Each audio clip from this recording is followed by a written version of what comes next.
Hi friends, എല്ലാവർക്കും SDA ജോബ്സിൻ്റെ പുതിയൊരു job information വീഡിയോയിലേക്ക് സ്വാഗതം. ഇന്നത്തെ വീഡിയോയിൽ പറയാൻ പോകുന്നത് റെയിൽവേ റിക്രൂട്ട്മെൻറ്റ് സെല്ല് പ്രസിദ്ധീകരിച്ചിരിക്കുന്ന ഒരു വിജ്ഞാപനത്തെക്കുറിച്ചാണ്. സെൻട്രൽ റെയിൽവേ ആണ് ഇപ്പോൾ പുതിയൊരു വിജ്ഞാപനം പ്രസിദ്ധീകരിച്ചിരിക്കുന്നത്. 10ാം ക്ലാസ് ആയിട്ട് യോഗ്യതയുള്ള ഉദ്യോഗാർത്ഥികളെയാണ് ക്ഷണിച്ചിരിക്കുന്നത്. അപ്പോൾ നമുക്ക് ഇതിൻ്റെ കൂടുതൽ വിവരങ്ങൾ എന്തെല്ലാമാണെന്ന് നോക്കാം. അതിനു മുൻപായിട്ട് നിങ്ങൾ ഇതുവരെ ഈ ചാനൽ സബ്സ്ക്രൈബ് ചെയ്യാതെയാണ് വീഡിയോസ് കണ്ടുകൊണ്ടിരിക്കുന്നതെങ്കിൽ ദയവായിട്ട് ചാനലൊന്ന് സബ്സ്ക്രൈബ് ചെയ്യുക. കൂടെ തൊട്ടടുത്തുള്ള ബെല്ലൈക്കൺ കൂടെ എനേബിൾ ചെയ്യാൻ മറക്കരുത്. അതിൽ ഓൾ എന്ന ഓപ്ഷൻ കൊടുത്താൽ മാത്രമാണ് ഞങ്ങൾ അപ്ലോഡ് ചെയ്യുന്ന പുതിയ വീഡിയോസിൻ്റെ നോട്ടിഫിക്കേഷൻസ് നിങ്ങൾക്ക് കൃത്യമായിട്ടും ലഭിക്കുകയുള്ളൂ. കൂടാതെ നിങ്ങൾക്ക് ഞങ്ങളുടെ വീഡിയോസ് ഇഷ്ടമാവുകയാണെങ്കിൽ ലൈക്ക് ചെയ്യാനും മറക്കരുത്. അപ്പോൾ നമുക്ക് നേരെ വീഡിയോയിലോട്ട് കിടക്കാം.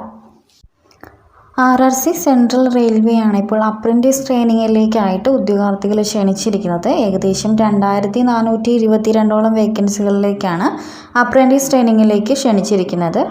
7000 ആയിരിക്കും ട്രെയിനിങ് പീരീഡിലുള്ള സ്റ്റൈഫൻഡ് ലഭിക്കുക. ഇതിലേക്ക് ഓൺലൈൻ വഴി തന്നെയാണ് അപേക്ഷ സമർപ്പിക്കേണ്ടത്.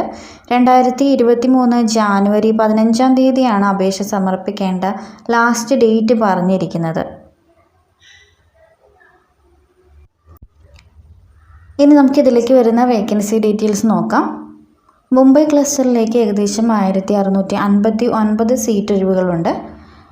അതേപോലെ തന്നെ പൂനെ ക്ലസ്റ്ററിലേക്ക് 152 പോസ്റ്റുകളാണ് പറഞ്ഞിരിക്കുന്നത്. നാഗ്പൂർ ക്ലസ്റ്റർ 114, സോലാപൂർ ക്ലസ്റ്റർ 79ഓളം വേക്കൻസികളുണ്ട്. അതേപോലെ ഭൂസാവൽ ക്ലസ്റ്ററിലേക്ക് 418 വേക്കൻസികളാണ് പറഞ്ഞിരിക്കുന്നത്. ഇതിലേക്കുള്ള ഉദ്യോഗാർത്ഥികളുടെ പ്രായപരിധി പറയുന്നത് 18 മുതൽ 24 വയസ്സ് വരെയാണ്. യൂഷ്വൽ ഏജ് റിലാക്സേഷൻ ഇതിലും ഉണ്ടാകുന്നതാണ്. ഈ അപ്രൻറ്റീസ് തസ്തികയിലേക്കുള്ള ക്വാളിഫിക്കേഷനായി പറയുന്നത് SSLC പാസ്സായിരിക്കണം. അതും 10+2 എക്സാമിനേഷൻ സിസ്റ്റത്തിലായിരിക്കണം SSLC പാസ്സായിട്ടുണ്ടായിരിക്കേണ്ടത്. 50% മാർക്ക് ആവശ്യമാണ്. അതോടൊപ്പം തന്നെ ITയും ഇതിലേക്ക് ആവശ്യമാണ്. ക്വാളിഫിക്കേഷനിൽ IT പറയുന്നില്ലെങ്കിലും IT ഇതിലേക്ക് മസ്റ്റാണ്.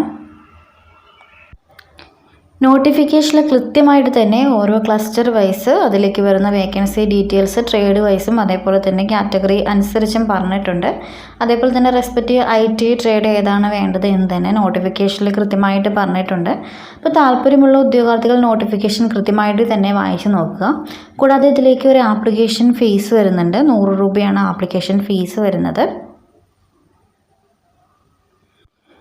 കൂടാതെ ഇതിലേക്ക് ഏജ് റിലാക്സേഷൻ ഉണ്ടെന്ന് പറഞ്ഞിരുന്നു. അപ്പോൾ ബെഞ്ച് മാർക്ക് ഡിസബിലിറ്റീസുള്ള ഉദ്യോഗാർത്ഥികൾക്കും ഇതിലേക്ക് അപേക്ഷിക്കാവുന്നതാണ്. ഏത് രീതിയിലുള്ള ഡിസബിലിറ്റീസ് ഉള്ള ആളുകൾക്കാണ് അപേക്ഷിക്കാൻ സാധിക്കുക എന്നുകൂടി നോട്ടിഫിക്കേഷനിൽ കൃത്യമായിട്ട് തന്നെ പറഞ്ഞിട്ടുണ്ട്. ഇതിലേക്ക് എക്സാമോ ഇൻ്റർവ്യൂ ഒന്നും ഉണ്ടായിരിക്കില്ല. നിങ്ങളുടെ മാർക്ക് അനുസരിച്ചായിരിക്കും, നിങ്ങൾക്ക് SSLCയിൽ കിട്ടിയ മാർക്ക് പ്ലസ് ITI മാർക്ക് അനുസരിച്ചായിരിക്കും ഇതിലേക്കുള്ള സെലക്ഷൻ പ്രൊസീജിയർ വരുന്നത്. ഇതിലേക്ക് നിങ്ങൾ ഓൺലൈൻ വഴിയാണ് അപേക്ഷ സമർപ്പിക്കേണ്ടത്. ആപ്ലിക്കേഷൻ ലിങ്ക് നൽകുന്നതാണ്. ഓൺലൈൻ ആപ്ലിക്കേഷൻ ലിങ്ക് വഴി നിങ്ങൾ കയറാൻ നേരത്ത് നിങ്ങൾക്ക് ഇങ്ങനൊരു പേജ് ആയിരിക്കും ലഭിക്കുക. ഇതൊരു ഓൺലൈൻ ആപ്ലിക്കേഷൻ ഫോമാണ്. സെൻട്രൽ റെയിൽവേയുടെ അപ്രൻറ്റീസ് ട്രെയിനിങ്ങിലേക്കുള്ള ഓൺലൈൻ ആപ്ലിക്കേഷൻ രജിസ്ട്രേഷൻ ഫോമാണ്. ഇപ്പോൾ ഇതിൽ പറഞ്ഞിരിക്കുന്ന കാര്യങ്ങൾ നിങ്ങൾ ഫില്ലപ്പ് ചെയ്ത് കൊടുക്കുക. നിങ്ങളുടെ സെലക്ട് ചെയ്യുക, നിങ്ങളുടെ സ്റ്റേറ്റ് ഏതാണെന്ന് സെലക്ട് ചെയ്യുക. നെയിം, അതേപോലെ തന്നെ ഫാദേഴ്സ് നെയിം അല്ലെങ്കിൽ ഹസ്ബൻഡിൻ്റെ നെയിം കൊടുക്കുക. നിങ്ങളുടെ ജെൻഡർ, അതിൽ തന്നെ mail ID, mobile number, date of birth നൽകുക. ഫിസിക്കലി ഹാൻഡിക്യാപ്ഡ് ആണോ അല്ലയോ എന്നാണ് ചോദിക്കുന്നത്. എക്സ് സർവീസ്മാൻ ആണെന്ന് ചോദിക്കുന്നുണ്ട്. പിന്നെ നിങ്ങൾ ഏത് ITI ക്വാളിഫിക്കേഷനാണ് നിങ്ങൾക്കുള്ളത് എന്നാണ് ചോദിക്കുന്നത്. അത് ഫില്ലപ്പ് ചെയ്ത് നൽകുക. കൂടാതെ ചോദിക്കുന്നുണ്ട് നിങ്ങൾക്ക് ഏത് ട്രേഡിലേക്കാണ് നിങ്ങൾ അപ്ലൈ ചെയ്യുന്നതെന്ന്. അതിനുശേഷം നെക്സ്റ്റ് അടിച്ചാൽ നിങ്ങൾ തുടരെ പറഞ്ഞിരിക്കുന്ന കാര്യങ്ങൾ ഓരോന്നായിട്ട് ഫില്ലപ്പ് ചെയ്ത് നൽകുമ്പോൾ നിങ്ങൾക്ക് ഇതിലേക്ക് അപേക്ഷിക്കാവുന്നതാണ്. അപ്പോൾ താല്പര്യമുള്ള ഉദ്യോഗാർത്ഥികൾ തീർച്ചയായിട്ടും ഇതിലേക്ക് അപേക്ഷ സമർപ്പിക്കുക. 100 രൂപയാണ് ആപ്ലിക്കേഷൻ ഫീസ്. SSLCയും ITയും ആണ് ഇതിലേക്കുള്ള ക്വാളിഫിക്കേഷനായി പറയുന്നത്. 24 വയസ്സ് വരെയാണ് അപ്പർ ഏജ് ലിമിറ്റ് പറഞ്ഞിരിക്കുന്നത്. അപ്പോൾ തീർച്ചയായിട്ടും എല്ലാവരും ഇതിലേക്ക് അപേക്ഷ സമർപ്പിക്കുക.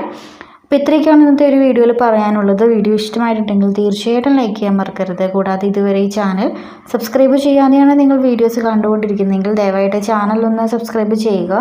കൂടെ തൊട്ടടുത്തുള്ള ബെല്ലൈക്കൺ കൂടെ എനേബിൾ ചെയ്യാൻ മറക്കരുത്. അതിൽ ഓൾ എന്ന ഓപ്ഷൻ കൊടുത്താൽ മാത്രമാണ് ഞങ്ങൾ അപ്ലോഡ് ചെയ്യുന്ന പുതിയ വീഡിയോസിൻ്റെ നോട്ടിഫിക്കേഷൻ നിങ്ങൾക്ക് കൃത്യമായിട്ട് ലഭിക്കുകയുള്ളൂ. അപ്പോൾ പുതിയൊരു വീഡിയോ ആയിട്ട് വീണ്ടും കാണാം. Thank you friends.